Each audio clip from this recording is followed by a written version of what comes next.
Olá, senhores vendedores, estamos aqui com o segundo episódio do capítulo 1 da jornada do vendedor. Eu ia falar vencedor, mas não deixa de ser um vencedor, né? Desse podcast que é Do Zero à Meta com Gustavo Amaral. Gustavo Amaral, que já se apresentou pra gente, vendedor, empresário, empreendedor, pai de 3 filhos. Eu não ia falar não, mas ele é palmeirense. Graças a Deus. Não, bicho, não vamos entrar nesse mérito, cara. Não vamos entrar, né? Porque agora ninguém tem mais mundial, né? Só o Chelsea. Acabou a piada. Pô, acabou a piada. Acabou a piada. Você tá feliz agora que acabou a piada? No site da FIFA que nós vamos ganhar agora um Intercontinental, os caras vão continuar falando, vocês não tem mundial. Não, mas tá bom. Tá na beleza, tá bom. Lá. Esse troféu você não trouxe ainda, mas o resto... mas eu ando passeando, tamo quase. O que dependia... o primeiro a gente já tem. O que dependia só de você conseguiu. É isso aí. Isso é que importa, cara. Agora vamos lá. Importa é a jornada. É a jornada, exatamente. Importa é a jornada. Bom, na primeira etapa você viu como que o Gustavo Amaral começou como vendedor. A gente passou ali pela parte de assinatura, como que ele fez para poder comprar a entrada dele nesse mercado. Quero continuar na Editora Globo, mas eu quero trazer um pouco... A primeira etapa é interessante, é o primeiro episódio que a gente viu, que ele faz uma pessoa que não é vendedora ou que está vendedora começar a ter uma reflexão se vale a pena trabalhar nesse meio ou não. Nesse segundo episódio, eu quero trazer mais dinamismo na pergunta e resposta para o cara que já é vendedor e que eventualmente encontra desafios de como ele deve continuar na jornada. Ele deve permanecer sendo vendedor? Ele deve ir para outro lugar? Então eu acho que o mote principal desse segundo episódio pode ser isso. Então, lógico, a gente vai continuar contando a sua história, mas vamos tentar trazer para essa reflexão desse cara que já é um vendedor intermediário ou um bom vendedor, está querendo melhorar, como que a gente pode trazer essas reflexões para ele. Então, assim, voltando para a Editora Globo, venda de assinatura. O que você lembra das histórias interessantes que você tem ali como vendedor? Quais foram as situações que aconteceram e que você percebe que foram o grande passo para você poder evoluir nessa jornada? Vou voltar nesse ponto que você falou, qual seria a dica para o vendedor, se ele tem que continuar no segmento, se ele tem que continuar essa jornada, enfim. A primeira coisa é essencial, ninguém faz aquilo que não gosta. Então assim, se você não gosta daquilo que você faz, esquece. Você não vai ser nunca um bom vendedor se você não gostar de vender, óbvio. E também o produto, você tem que ter uma identificação com o produto que você vende. Eu sempre falei, em todas as equipes de venda que eu tive, principalmente para os novos, que você não vende aquilo que você não compra. Tá certo? Você nunca vai conseguir ser um bom vendedor se você não compra aquilo que você vende. Se você não compra aquilo que você vende, obviamente você não acredita naquilo. Então começa pelo acreditar, né? Então para você ser um bom vendedor, você tem que gostar do que você faz, você tem que acreditar no produto que você tem, você tem que trabalhar com uma empresa que reconheça o seu trabalho, né? São algumas pilastras. E o dinheiro é muito importante, mas ele é o final de tudo. Porque se você só pensar no dinheiro, você não vai ter o resultado. E o mais importante é você ter o resultado. E como você vai conseguir o resultado? Com essas outras pilastras. É gostar do que faz, é ter um produto bom, é trabalhar numa empresa séria, é sair pensando todo dia e atingir as suas metas e, consequentemente, você vai chegar no seu resultado financeiro tão esperado. Ou seja, não é só uma questão superficial, não é só uma questão de aprender técnica, de você decorar os livros de venda. Tem outras questões que são internas ao ser humano, que é o quanto você gosta daquilo que você faz, o quanto você acredita no produto que você vende. São fatores mais comportamentais do que fatores técnicos. Exatamente. Né? Você tem que acreditar naquilo que você está fazendo, você tem que fazer ele com alegria, com tesão, sair todo dia da cama falando assim, ó, não estou indo para a guerra, estou indo trabalhar, estou indo buscar o meu objetivo, estou indo ganhar mais.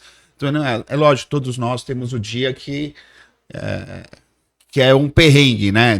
Não é todo dia que, principalmente para o vendedor, que ele tem que estar com a sua cabeça boa. Mas eu costumo dizer o seguinte para todos os vendedores: você tem que deixar seu problema na porta da empresa da hora que você entrar para dentro da empresa, você só tem que pensar, porque todos nós temos problemas. Todos nós saímos de casa com algum tipo de problema.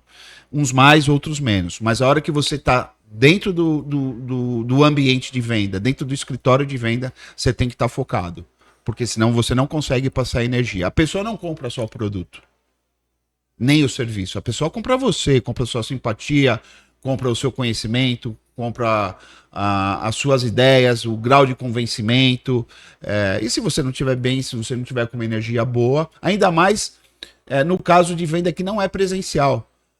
Porque o ser humano ele é auditivo, ele é sensitivo, mas ele é principalmente visual. E quando você não está no visual com o cliente, você tem que ter um poder de persuasão ainda maior. Então você tem que estar bem. Então isso é fundamental para o sucesso. Tem alguma história da Editora Globo que você queira trazer pra gente antes de seguir a jornada? Cara, eu tenho muita história, mas é muita história, não é pouco. Não sei se a gente vai conseguir concluir todas as histórias, eu acho que não, mas tem, assim... Traz as que você achar mais curiosas aí, ou mais divertidas, ou que geram mais aprendizado. Cara, a gente sofreu muito, eu falo a gente porque eu não trabalhava sozinho. A gente trabalhava, quando não, em turma. Eu vou dar um exemplo para você. Toda sexta-feira, nós íamos em 8, 10 vendedores e entrava dentro do Bradesco da Cidade de Deus. A gente fazia isso de propósito. Hoje é o dia que é o seguinte. Meu gerente ficava louco, porque assim, eram os 10 melhores vendedores.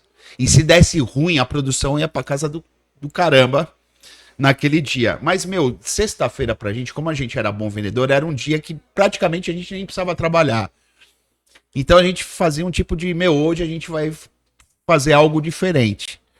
Hoje a gente, ou nós vamos trabalhar lá no Demarque para depois ir lá pros restaurantes, comer, tomar cerveja, enfim. E a gente ia em turma, em bando, cara.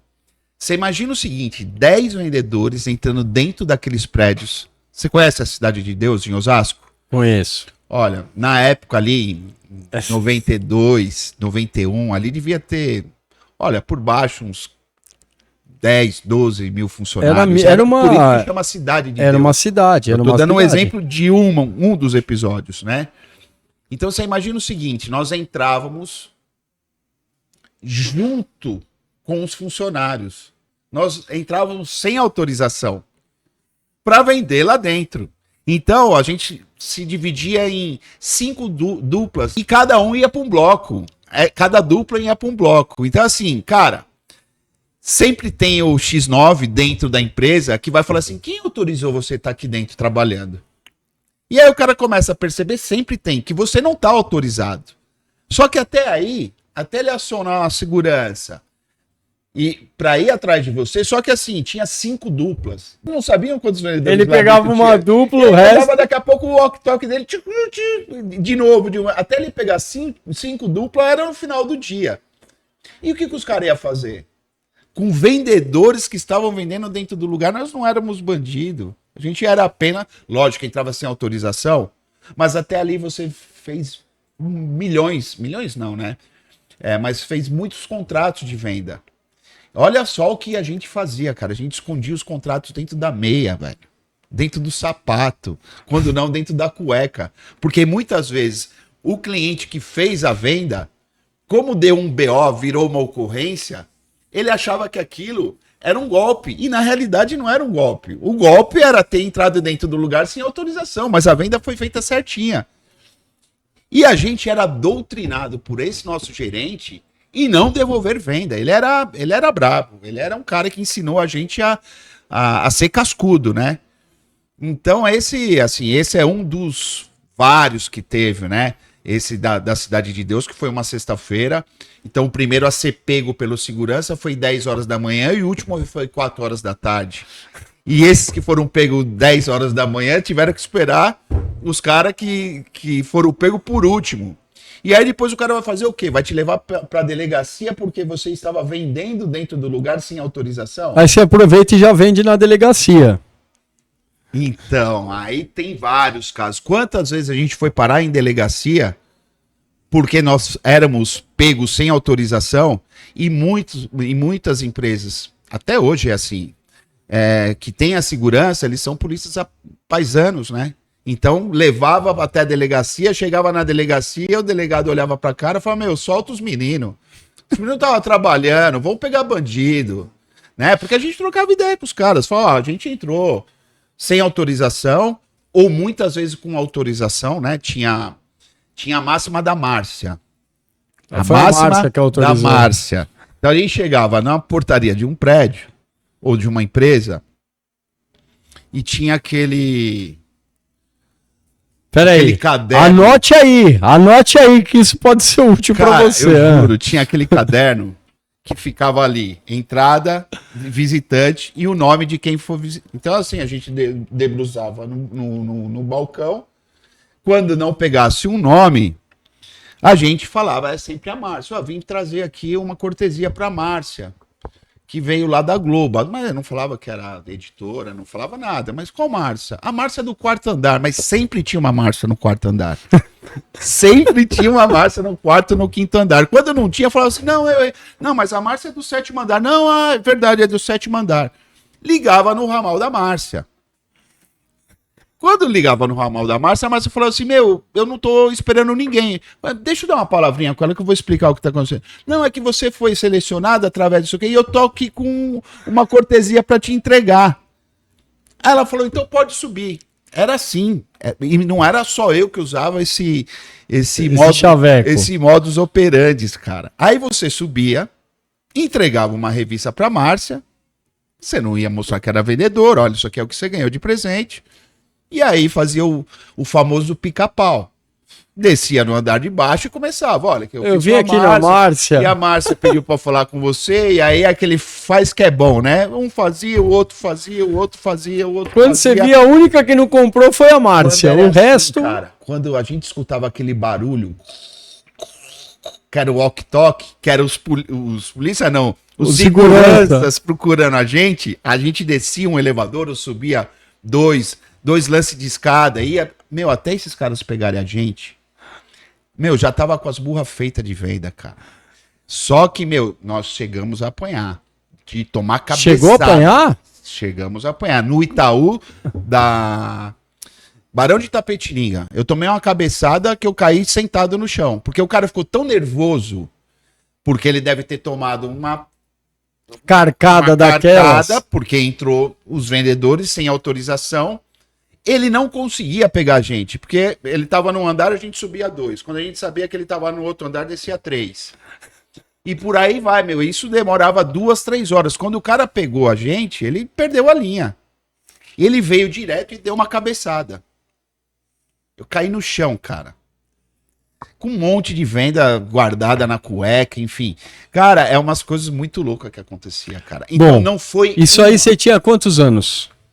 Cara, eu tinha 17 anos. Tá. 17 anos. E como é que você saiu da Editora Globo? Por que você saiu? Então, mas vamos só concluir. Você vai. Toca o barco. De histórias interessantes. Toca o barco. Nós trabalhamos 7 meses dentro da Vox. Sabe por onde a gente... Com ou sem autorização? Sabe por onde a gente entrava dentro da Vox? Ah. Cara, a Vox é uma cidade. É uma cidade. É uma indústria. A gente entrava pelo um bueiro. Sabe aqueles bueiro redondo que... Não chama bueiro. Como chama aquilo? Que são aquelas...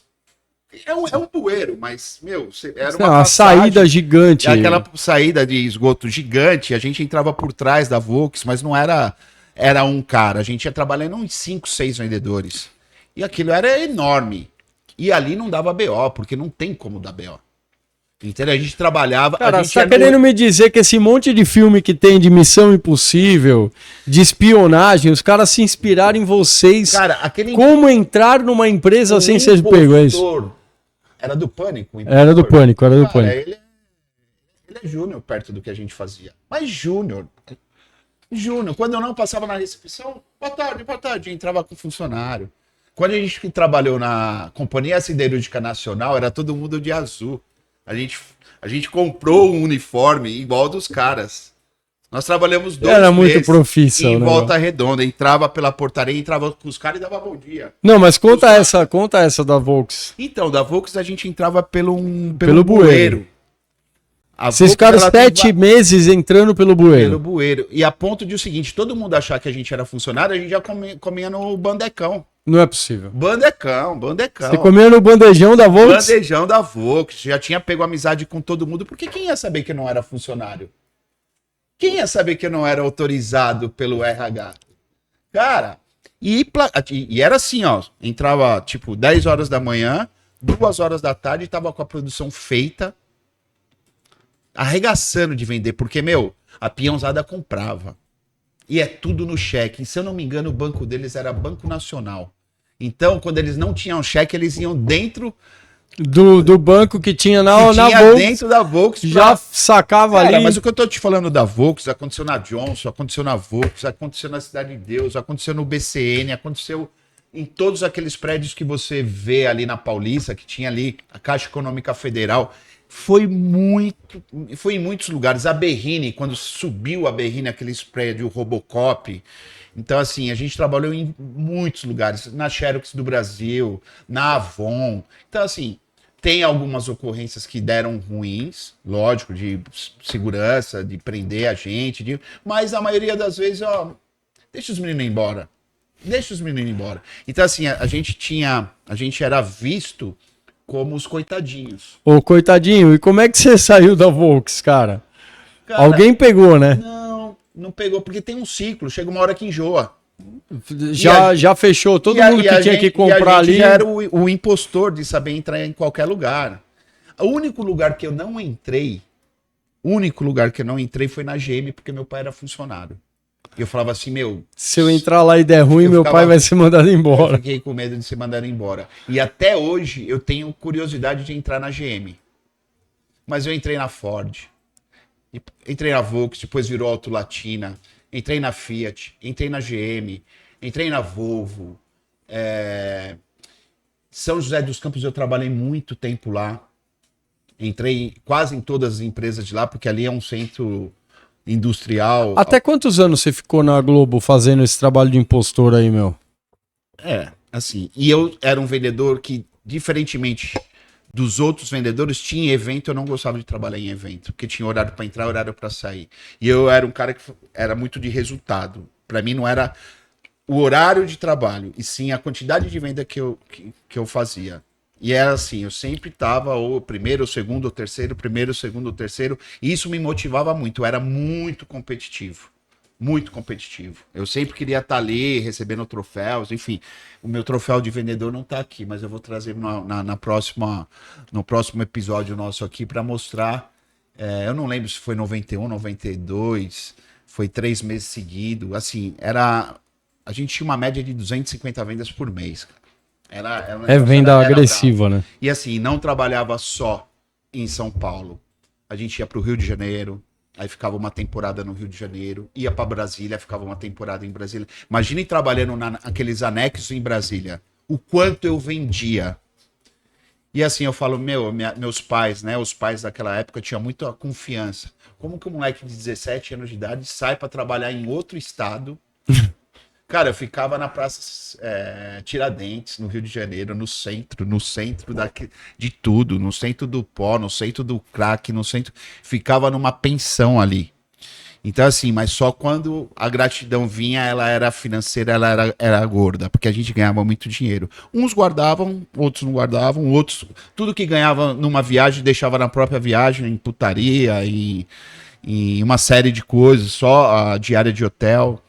Então tem muita história de loucura, assim, num bom sentido, da forma que a gente conseguia vender. A gente era muito criativo, mas muito criativo. A gente conseguia fazer o FQB, faz que é bom. A gente conseguia trabalhar muito na prospecção em qualquer lugar. Quando estava difícil, a gente não tinha tempo ruim, a gente subia em qualquer prédio comercial para trabalhar.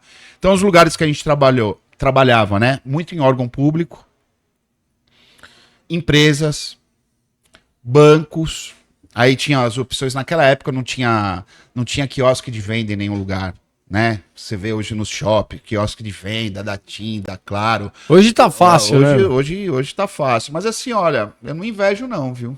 Porque a gente ganhava muito mais, a gente tinha uma autonomia maior e a gente tinha casca.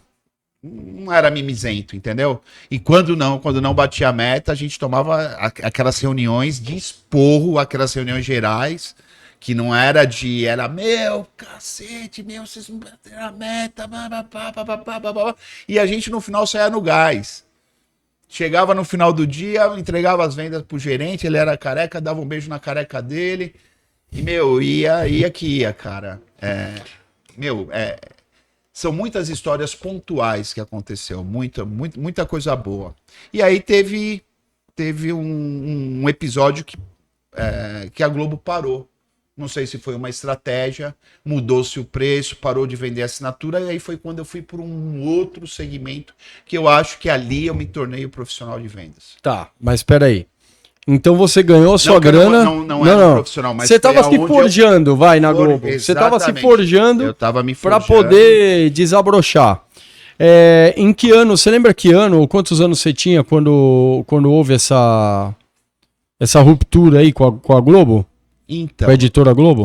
Eu acho, não tenho certeza. Depois eu vou ver nos meus arquivos. Fevereiro de 92. Eu tinha 17 anos de idade, eu lembro disso porque eu tinha uma CBR e eu tinha um Passat Pointer. E com 17 anos? 17 anos. E eu lembro que eu ia trabalhar de CBR, porque eu acordava atrasado e meu ex-gerente virou meu parceiro de venda, porque ele teve que passar a ser vendedor. Então eu falava assim, velhote, daqui meia hora eu tô aí. Eu saía de São Caetano e ia até 9 de julho, imaginem como.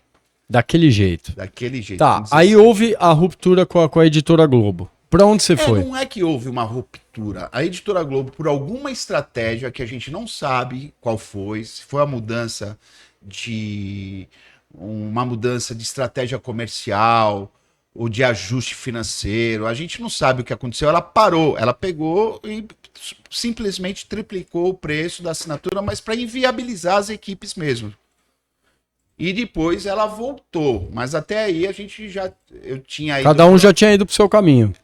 Esse nosso gerente, o que ele fez? Ele fez uma ponte pra gente trabalhar vendendo título de clube, que era o Interpass. Aí nós fomos vender Interpass. Ali eu tive que virar, eu já era vendedor, mas ali eu tive que virar um profissional de vendas. Ali eu tinha que trabalhar de social... Ali eu tinha que trabalhar com a pastinha 007. Ali eu tinha que ter o gelzinho no cabelo, porque eu estava vendendo um produto muito diferente que uma assinatura de revista. Eu estava vendendo viagem, eu estava vendendo um sonho, eu estava vendendo as férias. Não era só uma assinatura de revista, com um ticket altíssimo. Hoje o Interpass deveria custar aí por baixo uns R$ 1.800. Tanto é que eles pagavam em 12 cheques. A gente tirava os 12 cheques e dentro dessa compra o cliente já tinha direito a uma viagem garantida. Então assim, viajar naquela época era uma coisa difícil, não era para qualquer um. Então existiam os hotéis próprios. Meu pai chegou a assinar o Interpass. Se bobear, você que vendeu para ele. E existia os hotéis conveniados. Os hotéis próprios, você fazia uma agenda, você programava uma agenda e conseguia tirar suas férias sem gastar nada. E os hotéis conveniados, você tinha um desconto. Então, era um baita produto. E ali não era para amador. Tanto é que foi toda a equipe da Editora Globo, e de toda essa equipe da Editora Globo, que devia ser mais de 30 ou quase 40 pessoas, sobrou 12. Esses 12, e eles me chamavam de menudo. Eles me chamavam de menudo, porque assim, eu era muito novo. E tinha até uns tiozinhos que vendiam aquilo, porque não era um produto moleza. Era um produto moleza. E, quando eu ganhei a primeira vez com o primeiro lugar, os caras, o menudo ganhou. Não sei o quê. Então eu juntou uma parceria muito... Eu era como que eu posso dizer? Eu era o gás, a juventude, a força, a determinação... E o meu gerente, que era da Editora Globo, virou vendedor também. E ele era experiência. Então você imagina eu com 17 anos de idade, ele eu acho que tinha uns 42, mas ele já barba branca, careca e tal. Então juntava, você imagina, fazendo o mesmo trabalho de entrar nas empresas e tal, mas ele gerava o quê? A credibilidade. E eu gerava o gás. Mas você continuou entrando nas empresas desse jeito aí? No BCN, tinha a cidade BCN em Alphaville. O BCN a gente trabalhou 5, 6 meses, mas assim... Vendendo Interpass. Vendendo Interpass. Mas no BCN o que aconteceu? A gente não era... A gente trabalhava não de uma forma clandestina. Porque como você vendia um título de clube, você dava um voucher, muitas vezes, para a pessoa. E esse cara passava um final de semana e ele gostava. Era meio que a isca, né? Não, e ele aí deixava você trabalhar. Você entrava autorizado. Você tinha algum chefe de seção, de departamento. Falava, ó, você pode entrar aqui pode e ficar entrar, 2 horas toque indicação. E aí a gente ia trabalhando por indicação. Nós trabalhamos de 5 a 6 meses dentro só do BCN, foi com indicação, trabalhando, só que aí já não é 10, 12 pedidos. Se você fizesse 2, 3 Interpass no dia... Era outra história. Era outra história. Tá, qual foi o grande aprendizado que você teve nessa época do Interpass que você fala que te transformou em vendedor? Então, ali eu tive que ter uma postura muito mais... eu tive que amadurecer. Eu tive que ter uma postura mais profissional desde do vestuário, porque você até linguagem, etc. Até uma linguagem, li muito livros de neurolinguística para ajudar o comportamento, né? Então você já estava lidando com um produto de alto valor agregado, você já estava mexendo com a família, né? Perfeito. Então você vende um produto que era uma venda de assinatura da Editora Globo, vai para o Interpass, que é uma venda de uma viagem, que é um negócio mais consultivo, exatamente, uma coisa mais familiar. Em que momento que você decide sair do Interpass para dar o próximo passo? E por que você tomou essa decisão? Então, cara, aí foi quase a minha carreira na área de vendas, ela quase terminou nessa época. Eu estava muito bem na Interpass, muito bem mesmo. E nós tínhamos proximidade com os donos da Interpass. Eles eram do Rio de Janeiro. Eles eram muito bem de grana. E o produto era muito funcional. E eu me adaptei muito rápido. Eu comecei a virar um vendedor chaveirinho, que eles diziam, né? Aquele que, todo mundo gostava, eu tinha uma disciplina, eu tinha um resultado, eu acabava alavancando a equipe, porque, moleque novo, ó, já tá tendo um resultado, não sei o quê, tá, quando não pega em primeiro lugar, tal. E gerou um carisma dos donos para comigo. Só que, eu tinha o velho, né, o velho Zusa, que era o nosso gerente lá da Globo. E ele foi meu parceiro na Interpass.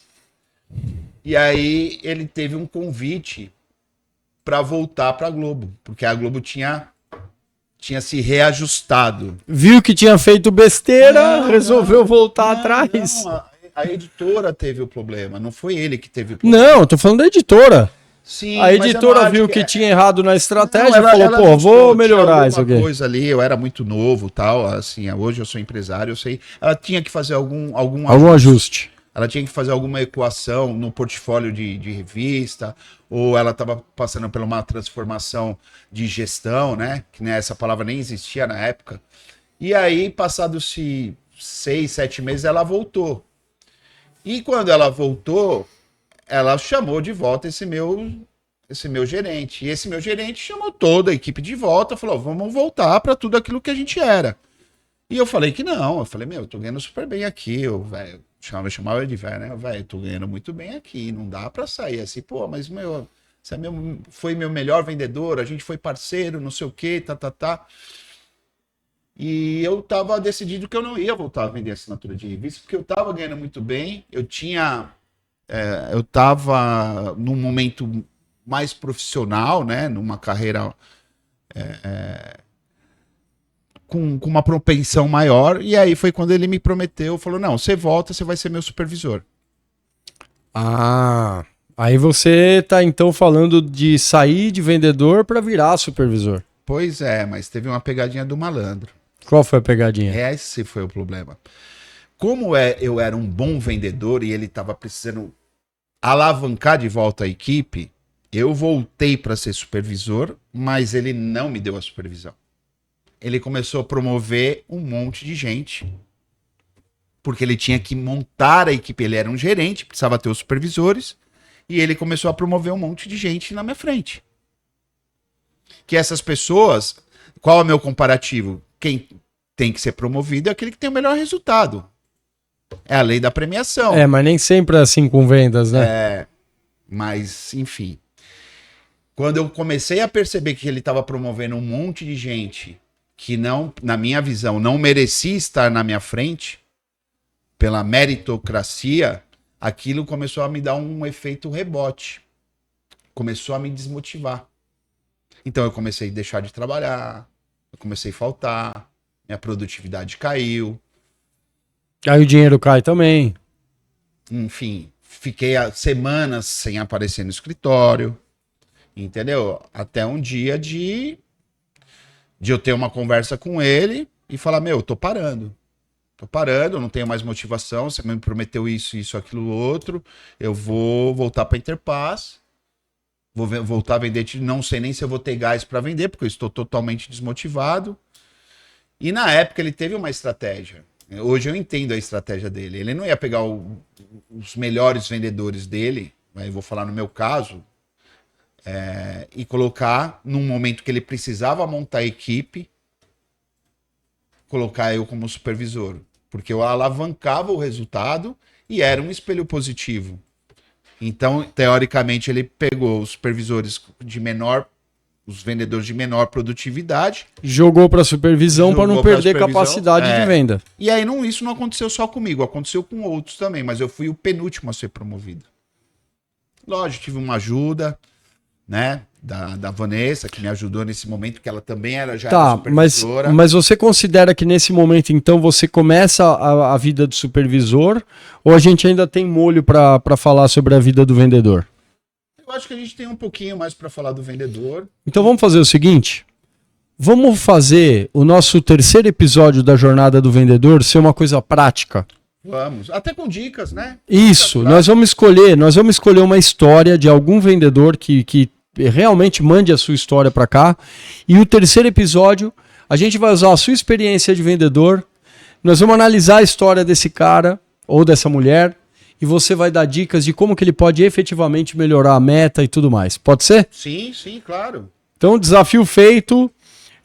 Já estamos colhendo aí, desde o episódio 0, as ideias, as dicas aí de quem quer compartilhar a sua história. Esse foi o segundo episódio, então, da Jornada do Vendedor, desse podcast do zero à meta, a construção de uma carreira. Espero que você esteja gostando. No próximo episódio, a história que a gente vai trazer aqui pode ser a sua. Espero que você continue com a gente. Muito obrigado pela audiência. Gustavo, mais uma vez. Obrigado, Nath. Muito obrigado. Sempre bom falar com você. Cara, a próxima você se prepara, porque nós vamos ter que conversar com a galera. Nós vamos ter que dar dica. Vamos dar dica sim. Vamos compartilhar esse conhecimento aí que a gente tem, essa bagagem. E eu acho que tudo isso é válido. Muito válido. Fechado. Obrigado, então, Nath. tá preparado? Tô preparado. Então, beleza. Vamos para a próxima. Até o próximo episódio da meta, aliás, do zero à meta, a construção de uma carreira. Até o terceiro episódio. Obrigado pela audiência. Valeu, Gustavo. Obrigado, galera. Valeu. Um abraço.